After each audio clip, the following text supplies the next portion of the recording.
Hello everyone and welcome to my channel. My name is Kalica and you're gonna be a spicier person after watching this video. He said he was gonna ruin my reputation. I destroyed his life. Because the law is involved, I'm gonna be super vague about some details. I went on a gap year from university, and when I came back, I needed to find some flatmates. There were 3 guys from campus that I didn't know, and this other guy, Dave, who is doing the same degree. Dave is probably 10 years older than me. Dave said he knew the other guys and they were cool, and everyone I talked to in positions of authority said Dave was a great person. Dave had been renting an apartment for 2 years, and his landlord had recently bought a deceased estate. He transferred that onto the lease and we moved in together. Dave was not a great housemate, but it wasn't anything too serious, until the exam period. If things in the house weren't exactly how he wanted them, he would get angry. At the same time, he would not do the dishes and he would take up the most space in the kitchen and bathroom with his stuff that nobody was allowed to touch. The rest of us started to become friends and we would eat together every night. At 6ish, Bill would come home and start prepping dinner. Then a bit later, Kev and Pete would come and help. I would join them and we would eat and chat and then go to bed. After exams, Dave started partying and coming home drunk. Then he stopped leaving the house but continued to drink. He started being angry over little things, like making noises after 8 PM, who was eating his food. No one was. All he ate was bacon. My housemates are Muslim and I ate what they made. His anger was directed especially towards Kev for some reason. One second he would love Kev and the next he would hate him. Dave lost his job a few days later. We felt bad and he was struggling to pay rent, so we started making him dinner. I'm a bad cook, so it was mostly the other boys, and they even made him an extra portion for lunch. The guys wanted to try something new, and it required a blender. Dave walked in and accused the guys of using his blender. Remember, they're making him dinner. Also, it wasn't his. Kev turns on the blender while he's talking and Dave snaps. Dave starts yelling and grabs Kev by the neck and pushes him outside. Our landlord begged us to give him a week because he'd been a perfect tenant for the previous 2 years and she knew him through church. I said if he was still a problem in 5 days, all 4 of us were leaving. Worrying about losing the 4 of us, she agreed. We went to the police and they took a statement but said it wasn't violent enough for them to get arrested. The next day, we sat him down and told him to stop drinking. I knew what was going to happen, so I made a plan. I was going to get him out. He got angry, but let us pour his whiskey down the sink. He was literally shaking with rage as I poured.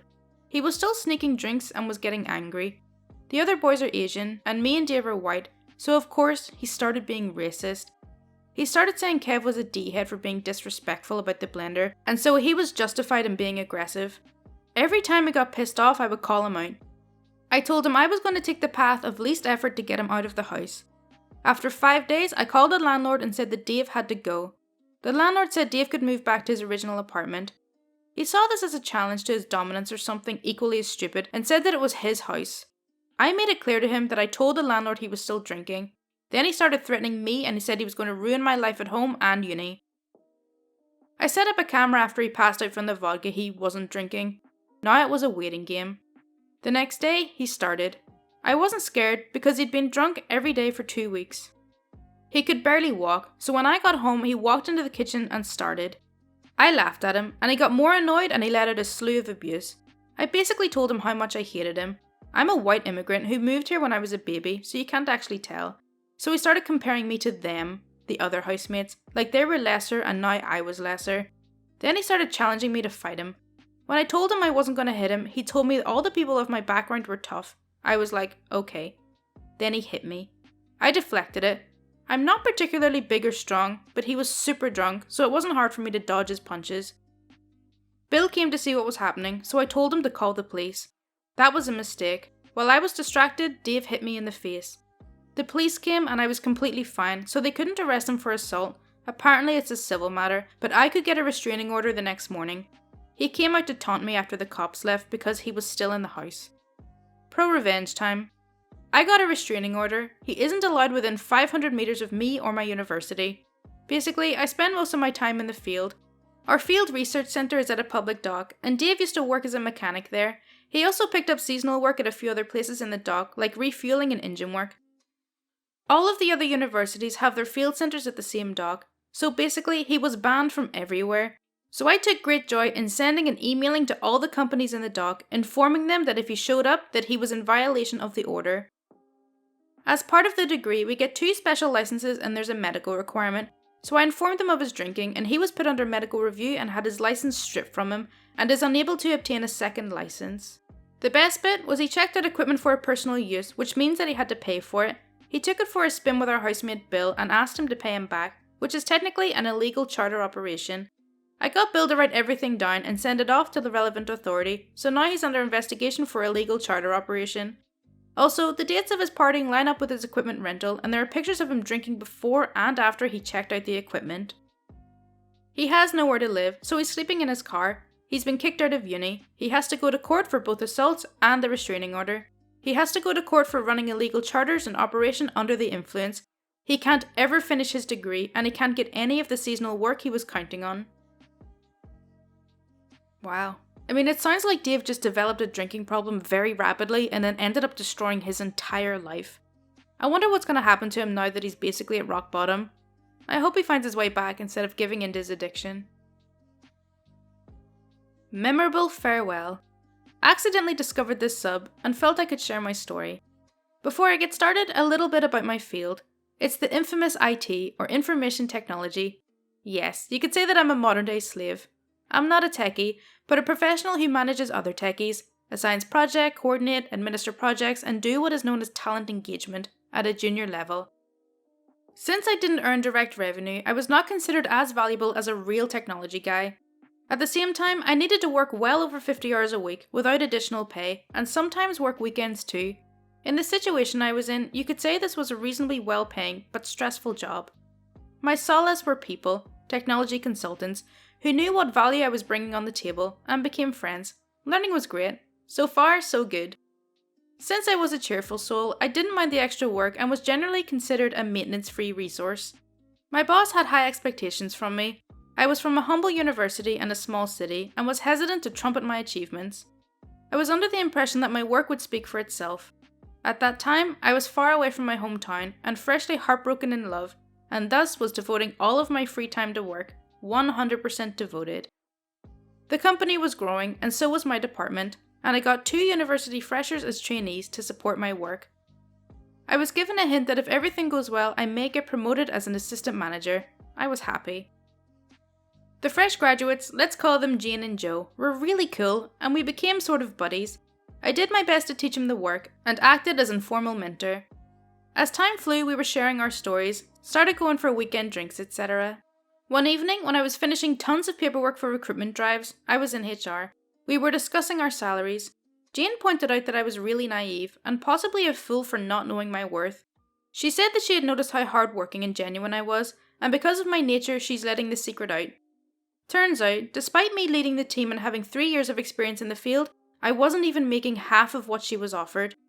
I was surprised and felt really insulted, not because of her, but my boss, and I started planning my exit. I really wanted to make it grand, however, I didn't know how to go about it, and then it dawned on me.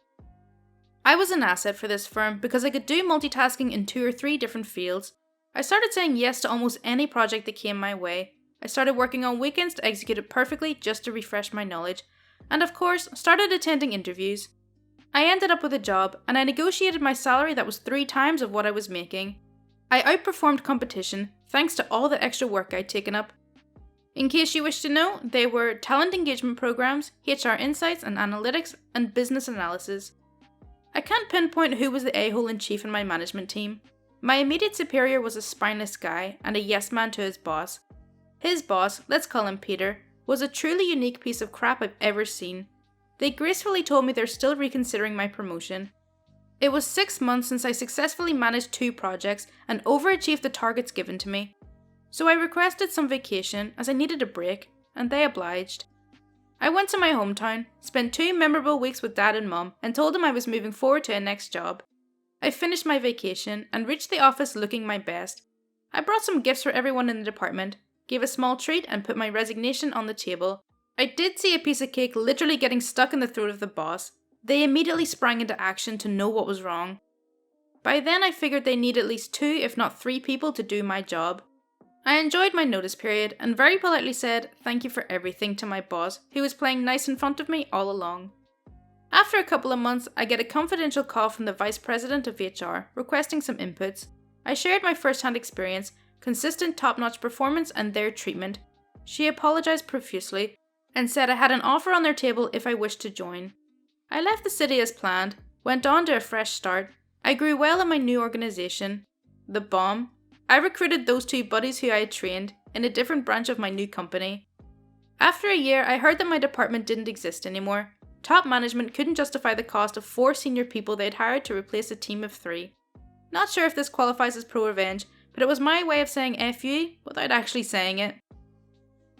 I'm really impressed by their ability to keep cool knowing that information. If I had found out that the people I was training to do my job were earning double what I was, I would have hit the roof. Teacher tries to get me to fail. I get him fired.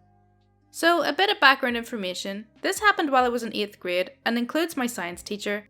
Also, obligatory English isn't my first language, on mobile, yada yada yada. So, for some reason, my 8th grade science teacher hated me.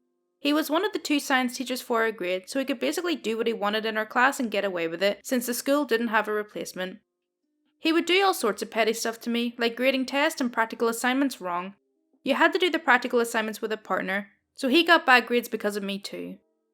He would accuse me of breaking tools, which I saw him break beforehand and give them to me. So one day I was home sick, on purpose, from school, and on that day we had a major science test. So at like 3 PM in the afternoon I sent him a message. Hey science teacher, OP here. Since I was sick today, can I maybe take the test on Monday? He sends me a response 2 days later at 1 AM. Okay, I think. Let's see where this goes. The message read as follows. Monday, 8:15, classroom 320, no calculator. He always acts passive-aggressive with me. But what he didn't know is that I had conspired with 2 of my classmates and they recorded him in the lesson saying, you can use a calculator for the whole test. We recorded everything when this man made an announcement and he only did it once every 2 lessons or so our phones didn't get filled up. And I had been filming him breaking stuff and giving them to me at the practical assignments and then recording him accusing me of breaking it. I did this while the lessons were going on, so almost everyone was on messing around in their phones, so it wasn't out of the ordinary for me to have my phone out. So when I showed up to make the test, he was 10 minutes late, he said, I hope you remember, no calculator. I just said, got it, and took the test. Now, the test was almost impossible without a calculator. I saw him laughing to himself the entire time. So 2 weeks go by, yes really, and I get my grade. I got a 3 out of 10. I think that's like an F, I don't know. So I did what anyone would do. I gathered my 2 friends who had the evidence on their phones and went to the principal. I explained the whole situation and showed them all of the footage that we had gathered. He called the science teacher in and asked us to leave the room. 5 minutes later, he calls us back in. He informs us that we will all be suspended for 5 days for filming a teacher, but that the teacher will be fired and never allowed to work at that school again. Oh, and if you're wondering, I was allowed to retake the test and got a 9 out of 10. Needless to say, I felt pretty good afterwards. Given the circumstances, I wonder why they were all suspended. I don't know where OP is from or if it's illegal to film someone without their knowledge. It could be along those lines, so they did have to punish them. And I still don't understand why teachers pick on these kids. It seems to be more common than most people think, at least if these stories are anything to go by. Okay, so that's all for r/ProRevenge. I really hope you did enjoy it. As always, if you do want to see more content like this, then please do subscribe. My Twitter, Discord, and Patreon links are in the description, and any support is greatly appreciated. Thank you so much for watching. Bye!